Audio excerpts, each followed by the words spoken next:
afternoon from the KUOW newsroom. This is Seattle Now. I'm Paige Browning with a roundup of today's top stories. It's Thursday, October 9th. As we end today, no federal troops are deployed in the Northwest, but they're on standby to go to Portland pending a court order. Here in Seattle, law enforcement is business as usual, but lawmakers are making plans in case President Trump sets his sights on Seattle. Congresswoman Pramila Jayapal spoke to constituents at a town hall yesterday and sought to reassure residents that local leaders have a plan. What I do want you to know is that we are ready here in Seattle. We are ready in Washington State.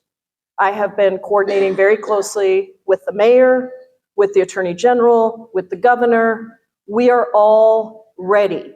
The Seattle Democrat says President Trump's military occupation of cities is illegal, and she called on residents to prepare to protest peacefully. At the same time, Washington State Attorney General Nick Brown is now stepping up involvement. He is leading more than 20 states in filing an amicus brief in support of Oregon's challenge to the federal presence in Portland. Jayapal says she's also preparing her own amicus brief. Turning to another local member of Congress, Marilyn Strickland says she believes that troop deployments into U.S. cities are part of a larger effort to circumvent democracy. Gabriel Spitzer has details. Representative Marilyn Strickland accuses the Trump administration of using the military and ICE to intentionally provoke violence and disorder. At a virtual news conference with other Democrats, Strickland said she thinks it's a pretext to declare martial law and potentially suspend next year's midterm elections. What we're advising people to do is to not take the bait. Go about your business, stay safe, protest peacefully, but do not give the administration the made-for-TV riot moment that they so desperately want. President Trump has suggested multiple times this week that he would consider invoking the Insurrection Act as a way to keep cities safe. The White House didn't immediately respond to KUOW's request for comment. Gabriel Spitzer, KUOW News. As for where the Oregon court challenge stands, today a federal appeals court expressed skepticism about the temporary order that blocks President Trump from deploying members of the Oregon National Guard to Portland. Oregon Public Broadcasting's Conrad Wilson reports. Attorneys for the Trump administration asked the Ninth Circuit Court of Appeals to overturn a temporary restraining order issued last week by a federal judge in Oregon. The U.S. Department of Justice argued the president has sweeping authority to federalize and deploy the Guard over Oregon Governor Tina Kotek's objections. Trump has wanted to send 200 federalized National Guard members to protect the U.S. Immigration and Customs Enforcement facility in Portland. Attorneys for the state of Oregon and city of Portland acknowledged occasional violence had happened at ongoing protests outside the building, but they argued that sending in the military for what is largely protected First Amendment conduct is an overreach of executive power. The judges say they'll rule as soon as possible. I'm Conrad Wilson in Portland.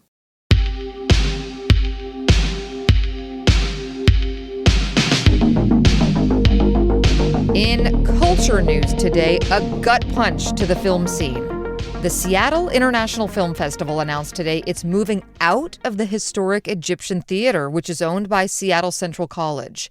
The building's been out of commission since last fall when a pipe burst and caused flood damage. More from KNKX arts and culture reporter Freddie Menares.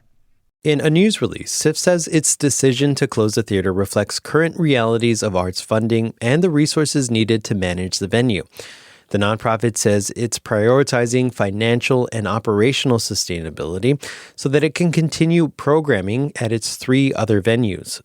Earlier this year, SIFF laid off 9 employees and reduced hours for certain staff.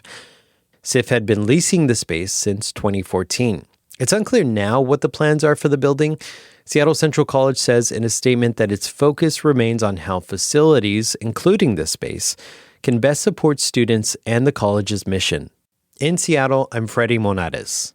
In some cheerier news for our local scene, it's a milestone moment for the Mariners as far as ticket sales. Tickets for potential World Series games go on sale at 10 a.m. tomorrow. The team has not secured a spot in the World Series just yet, but the league puts tickets up for sale for all teams that have a chance to make it.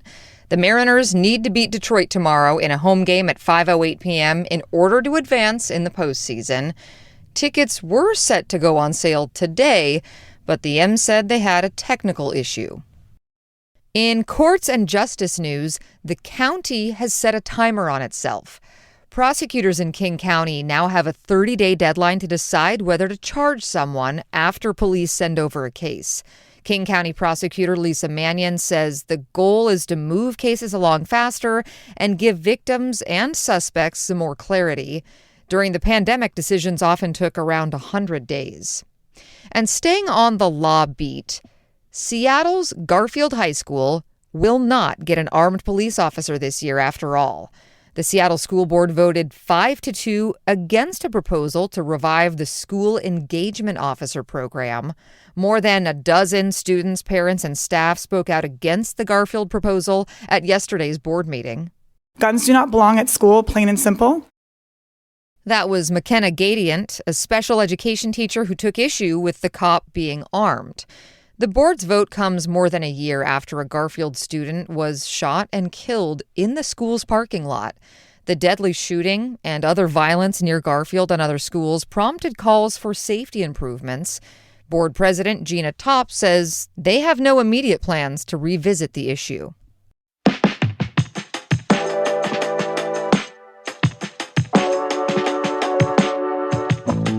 Big radioactive news today. After decades of planning, the Hanford site in southeast Washington is one step closer to vitrifying its first batch of radioactive waste. To put it simply, that's a big freaking deal. The U.S. Department of Energy confirms it has started to transfer waste from underground tank farms to a holding tank. It's the latest step before that sludge is bound up into glass. Northwest Public Broadcasting's Anna King has the latest. Once the team at Hanford starts vitrifying waste, the plant will run non-stop through weekends, holidays. That's because the melter can't cool or it'll mess up the massive plant's works. Suzanne Dahl is one of the top managers watching over the plant for the Washington State Department of Ecology. Some point in the near future, we're going to be making tank waste into glass. How many tank waste meetings have you been a part of? Oh, who can count, right? I don't know. The plant is expected to start binding up radioactive waste in glass before next Wednesday. I'm Anna King. And finally today, downtown Seattle's Westlake Park will be closed for several months for renovation.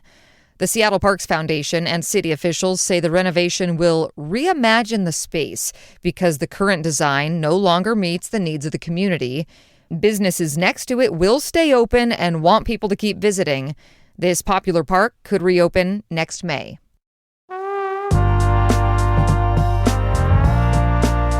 Next time on Seattle Now, it's Casual Friday. We'll talk about a backyard fight club in Gig Harbor that's giving people a place to blow off steam and even make some friends. I think the first step to becoming my friend, if we want to beat the Seattle freeze, is not to punch me in the face. Hear more tomorrow morning. And that's all for today from the KUOW Newsroom in Seattle. Our producer is Andy Hurst, and I'm Paige Browning. Seattle Now and KUOW are members of the NPR network. See ya.